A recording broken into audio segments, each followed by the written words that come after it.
By now, we are all familiar with the various facts and countervailing arguments that are circulating today about climate change, whether it be about its denial or how it could be one of the few forces that has the power to end and have irreparable effects on society as we know it. But instead of discussing the effects that we can see, like bushfires and tropical storms, let's take a look under the microscope at the organisms that have been trapped beneath our Earth's surface and are finding ways to use our changing climate as an opportunity to break free of their forced hibernation and return to the world of the living. This story begins in the year 2016 with a 12-year-old boy from Yamalo-Nenets in Siberia who worked as a deer herder. His family had been in the deer herding business for as long as he could remember. He had a close relationship with the deer and grew concerned as they slowly began to deteriorate from some unknown illness. His parents were confused about the illness's origin and began to worry about the health of their livestock, as they slowly succumbed to their illnesses and died. Other neighbouring herders began to notice similar symptoms among their deers.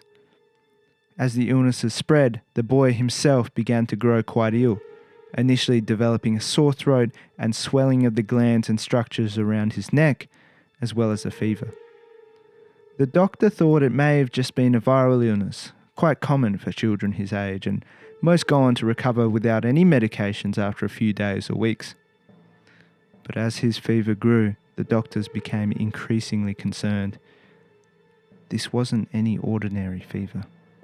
But before I discuss his story, let's dive a little deeper into the murky origins of what lies dormant beneath our Earth, or rather in our ice.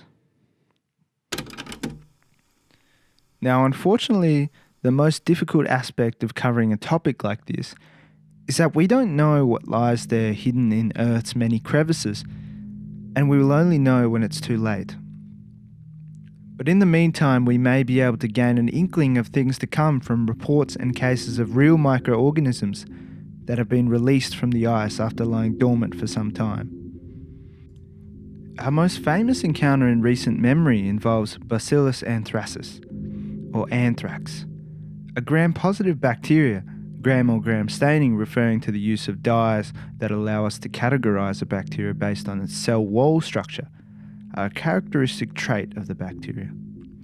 It thrives in soil within infected domestic and wild animals that roam areas of southern Europe, Africa, and southern Asia.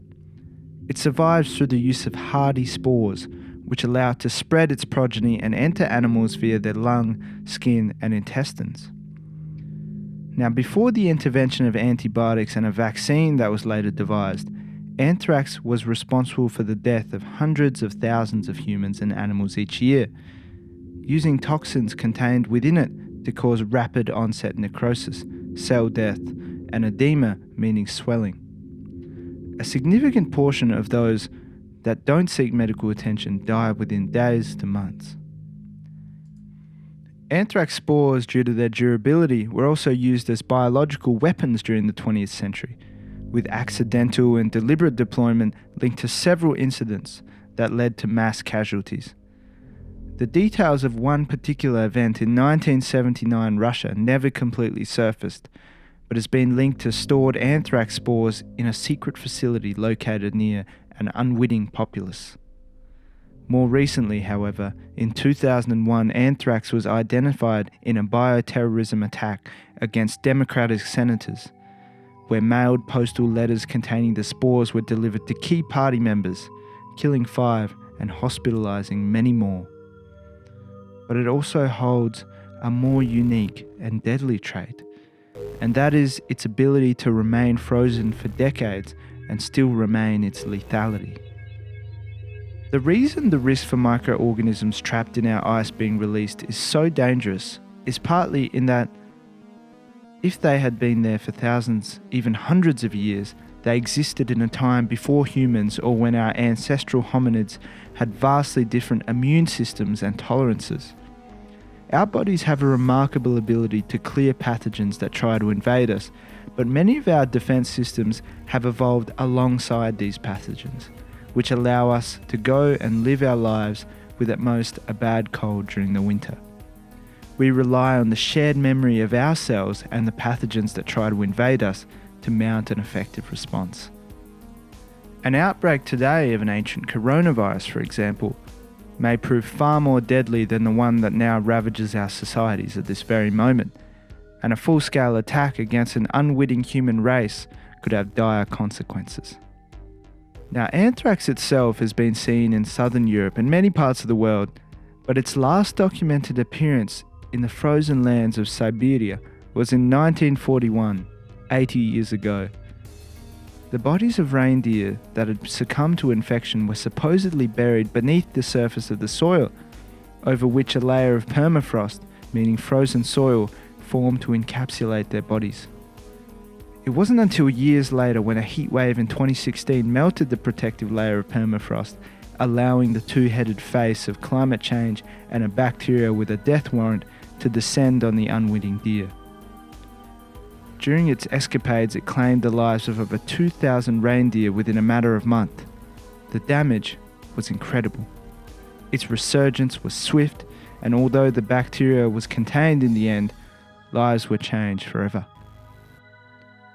This was one of the most well-documented cases, or one could argue an important warning sign of the ability of some organisms to exist at sub-zero temperatures with little to no oxygen or sunlight for decades. By the time the family of patient X were beginning to understand the destruction being caused by this invisible threat, it was too little too late. Over the coming weeks, the boy slowly began to deteriorate as doctors raced to identify a cause. He did unfortunately succumb and die, but not without doctors later finding that the cause of his sudden illness and unfortunate death was due to a bacteria that hadn't been seen in that particular area for over 70 years. It was, of course, Bacillus anthracis. 20 others were caught in the ensuing wave of infection and luckily managed to recover in hospital. Since our identification of anthrax as the leading causative agent in a number of infections all over the world, we have implemented vaccines for those who have a potential risk for exposure, such as soldiers going to high-risk areas, construction workers and health workers.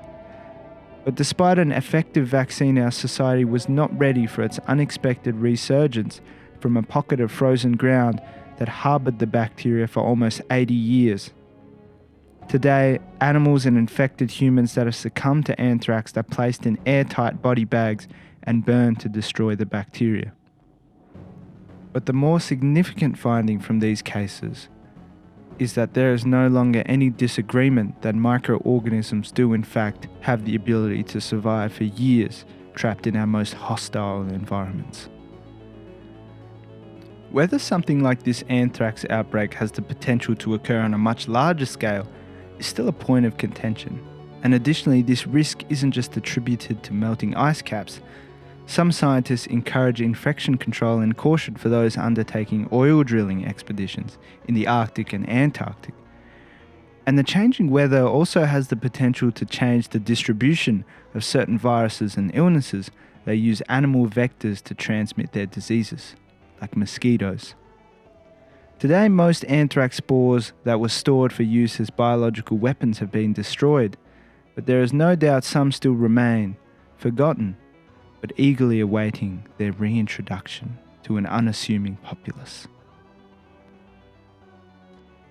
Thank you for staying until the end and joining me on this journey to investigate the hearts and minds of the doctors and scientists that came before me. If you would like to support the channel, you know what to do. And see you in the next episode.